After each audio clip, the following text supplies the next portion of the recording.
கேள்வத்தே இது வானத்தின் வாசல் என் ஏசையா ஆசீர்வாதத்தின் வாசல். கர்த்தருடைய பரிசுத்த நாமத்துக்கு மகிமை உண்டாவதாக. இந்த நாளுக்குரிய வசனம் உபாகமம் 28:11. கர்த்தர் உன் கற்பத்தின் கனியிலும் உன் மிருக ஜீவன்களின் பலனிலும் உன் நிலத்தின் கனியிலும் உனக்கு பரிபூரண நன்மை உண்டாக கட்டளையிடுவாராக. ஆமென்.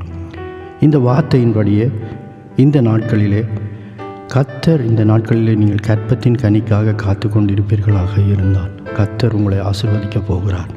அந்த புதிய ஆண்டிலே நீங்கள் ஒரு கற்பத்தின் கனியை காணப்போகிறீர்கள்.